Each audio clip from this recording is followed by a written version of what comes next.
The real estate game has totally changed. Oh, absolutely. I mean, it used to be all about location, location, location, Mhm. just focusing on that financial data. Right, right. But now it's about how people actually use this space. So it's not just about the numbers on a spreadsheet anymore. Nope. It's about operational data, Hmm.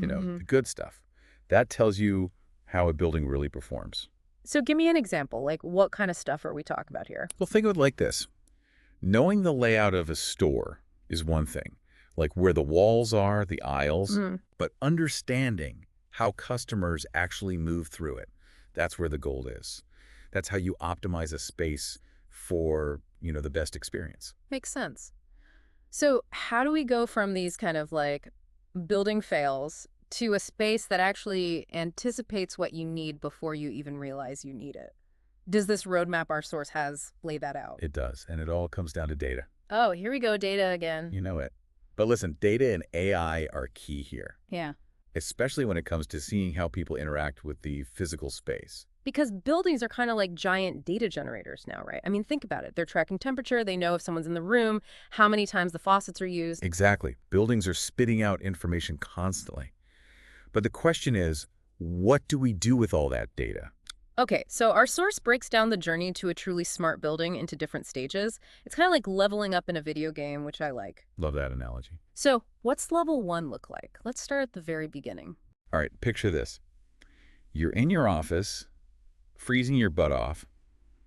You complain to the building manager, hey, it's like the Arctic in here. In there. And they're like, really?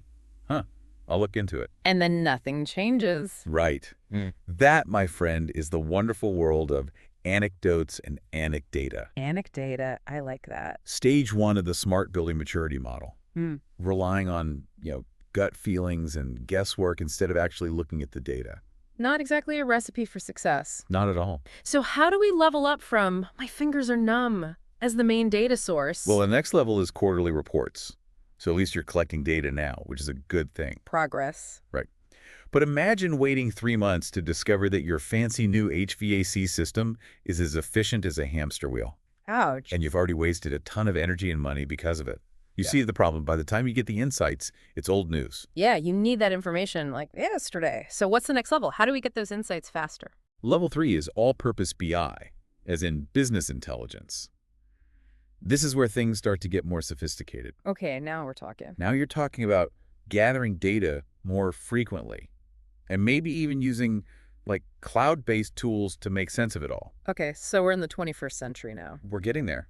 But there's a catch. Uh-oh. There's always a catch. There is. See, these tools are kind of like Swiss Army knives. I see where you're going with this. They do a little bit of everything, but they might not be sharp enough for the very specific needs of real estate. So you're saying they're not designed just for buildings? Exactly. It's like using a butter knife to try and cut your steak. Yeah. It'll probably work, but it's not ideal. I like my steak knife sharp. So for buildings, what's the ideal tool? Like, what's the top level here? This is where it gets really exciting because we're talking about AI-powered, built for real estate platforms. This is the gold standard. Now we're talking. Give it to me. These platforms gobble up all that sensor data, learn your building's patterns, and actually do something useful with that knowledge in real time.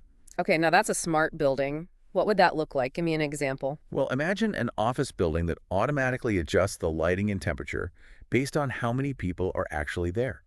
It learns when people tend to take their lunch breaks, when rooms are empty, and adjusts accordingly. Saves energy, makes everyone more comfortable. I like it. It's all about efficiency and comfort. That's the power of AI. So where do most buildings fall on this scale? So this is what I found super interesting.